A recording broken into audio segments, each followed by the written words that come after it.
Another day, another duty. At syempre, ito na. What? Kidding aside, so ito ako, nagpe-prepare papasok. Pasensya na hindi ko talaga kaya yung ganon. So hi again, another day, another duty mga lot. This is Nurse Eman. I'm a registered nurse who is currently assigned at emergency room sa hospital ng Imus.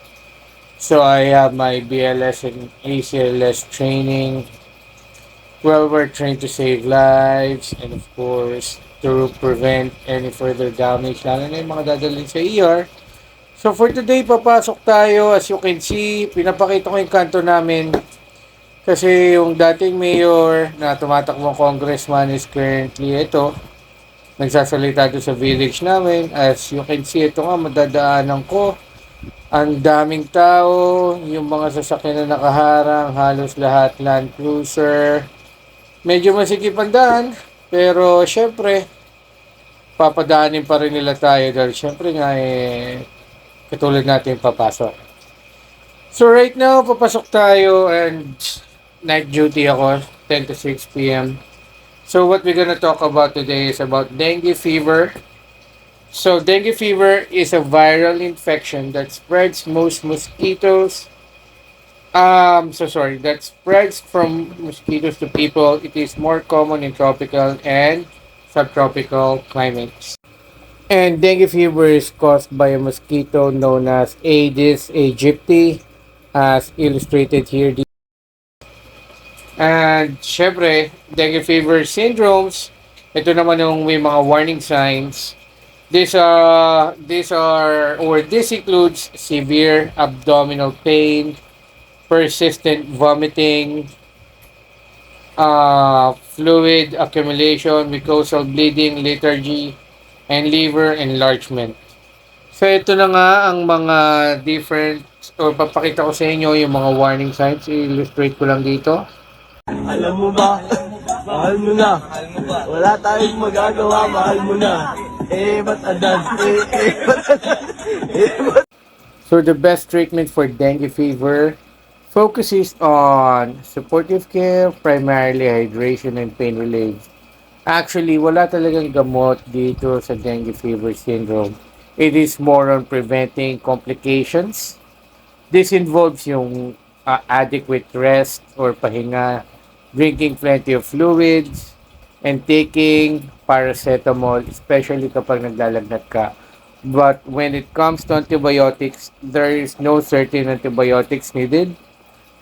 So, so ito yung mga kailangan mong gawin usually.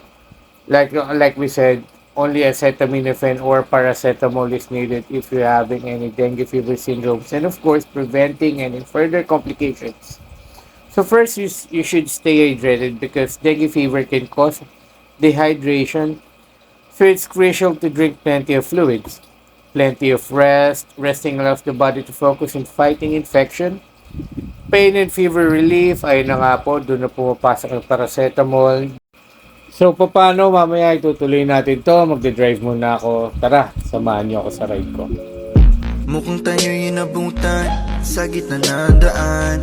Ilagay mo na ang gamit sa ating paahan. Wala nang larawan, ayaw ay nasa lilim. Sasabihin ng lim, ramdam naman kung gaano kainit ka ng kamay sa pagitan ng ngita. Habang isa ay nagmamaneho, di na kailangan biglang lumiko.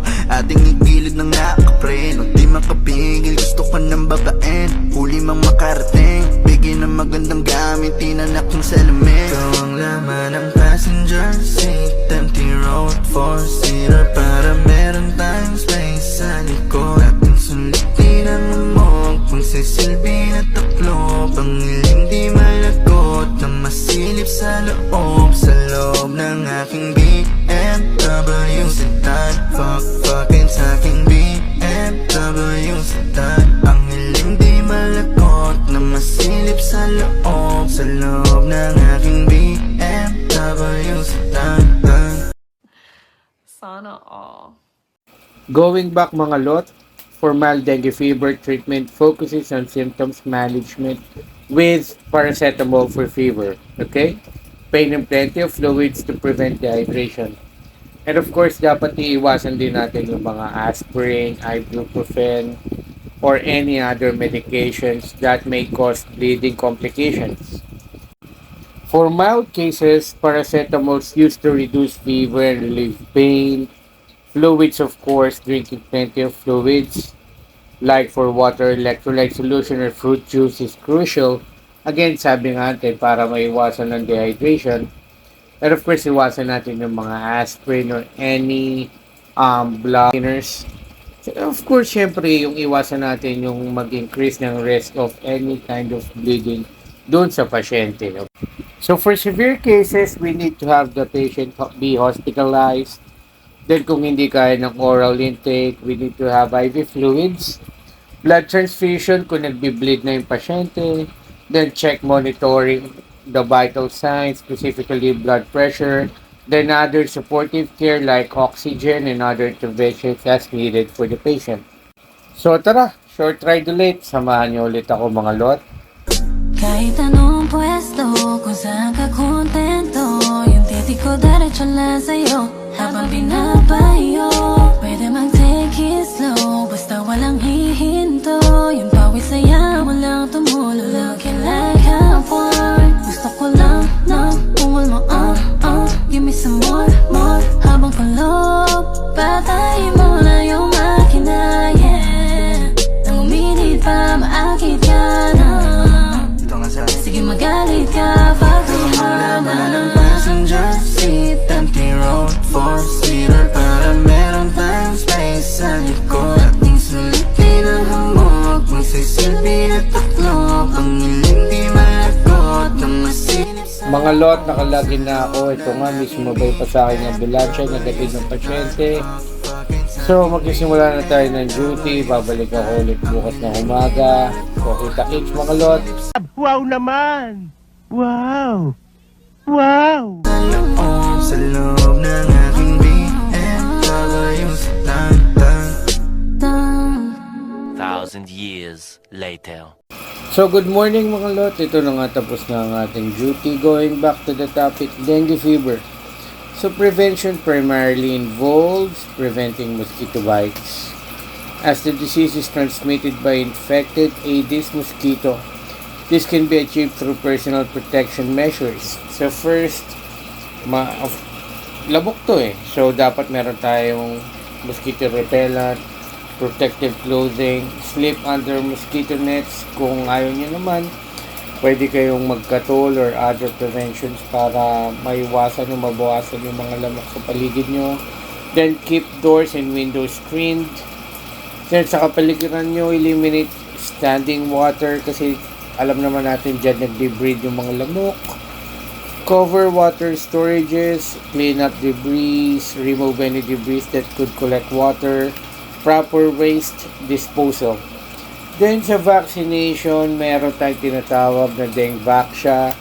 And for any community engagement, kung gusto nyo malaman pa kung paano makakaiwas sa dengue, you could also attend any seminars regarding community awareness about dengue fever and any preventions. And again, mga lot, thank you so much for listening to me regarding dengue fever. So kindly, again, like ang palagi ko sinasabi, prevention is better than cure. So kindly like, share, and subscribe on my page, TikTok, YouTube, and my Facebook page. Keep safe always. Ito, biyahe muna ako. Ciao. Enjoy.